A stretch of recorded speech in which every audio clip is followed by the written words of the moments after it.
皆さんこんにちは。こちらはヤマハ NS1000M のアテネーターです。本体の発売は1974年。当時の値段は10万8000円でした。NS1000M はオーディオファンで知らない人はいないくらい有名なスピーカーです。このスピーカーが人気だった理由の一つに、モニタースピーカーとして放送局で使われた実績があります。モニターとしての納入実績は95年時点で1000台に達しています。スタジオモニターは現代でもオーディオファンの憧れです。このスピーカーには一つ欠点がありました。それはアテネーターの接触不良です。今回はこのアテネーターをオーバーホールする様子をご覧いただきます。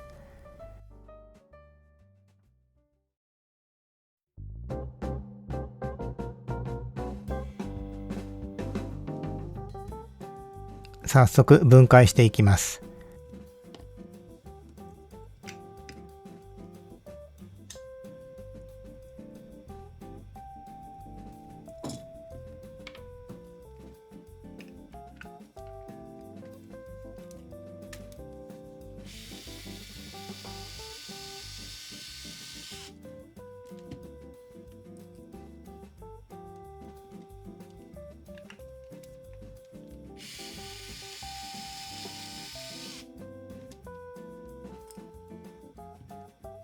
本体を分解する前に接触の現状を確認します。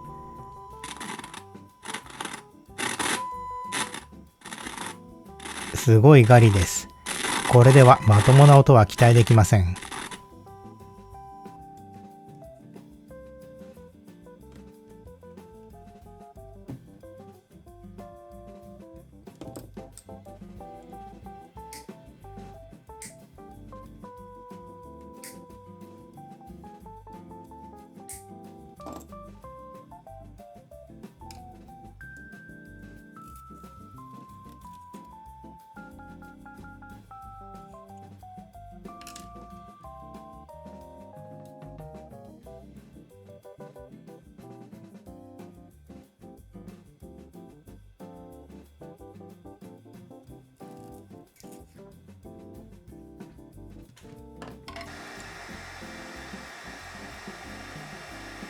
低融点ハンダを使って分解しやすくします。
本体をばらしていきます。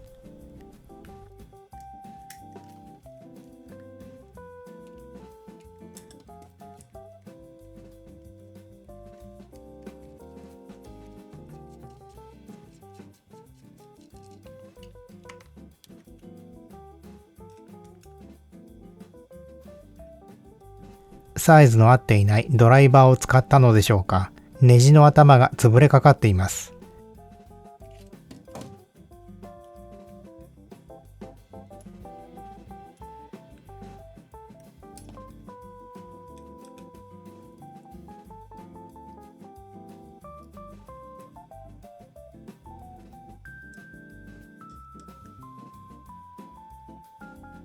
なんとか回していきます。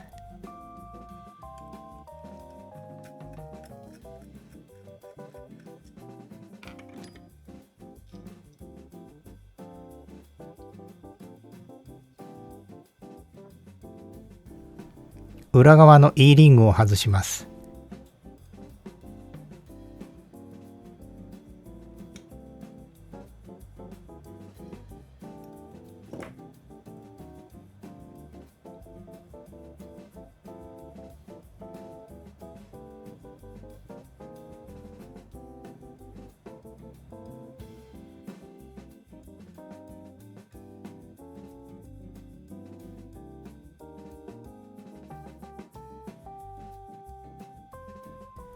巻き線が錆びていますね。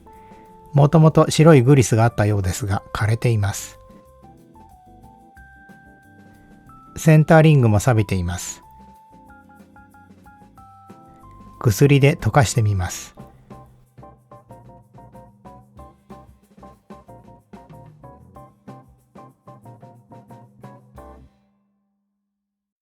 取れないですね。これは削り取るしかありません。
接点の潤滑と保護のために専用オイルを塗っていきます。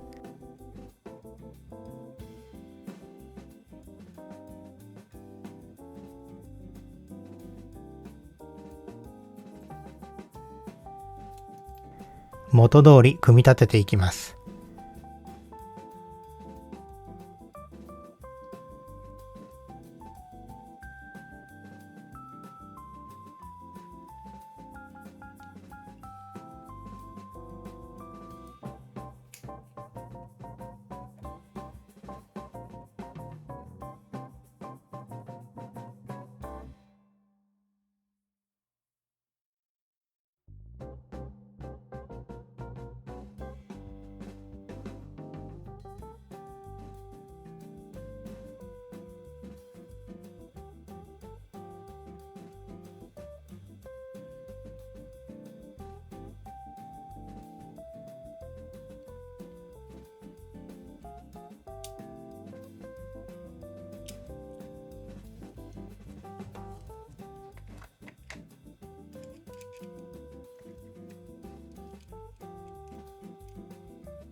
銅のカバーをはめてしまう前に結果を確認します。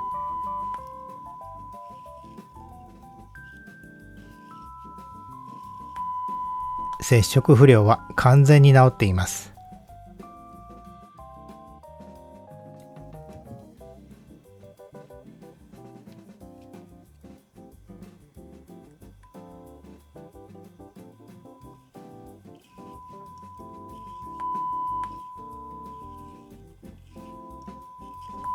これも OK です。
完成しました。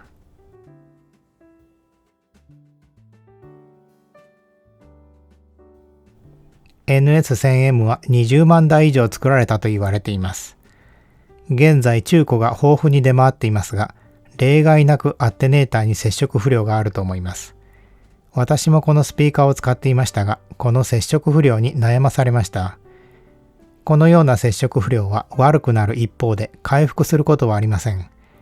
どんなに優秀な機器もいずれ接触不良が起きて性能が落ちていきます。このことは今までどうしようもないことと思われてきました。ボリュームの接触不良はなぜ起こるのか、どうやったら治るのか、予防できるのか、次回はこの接触不良について詳しく調べていきます。ご視聴ありがとうございました。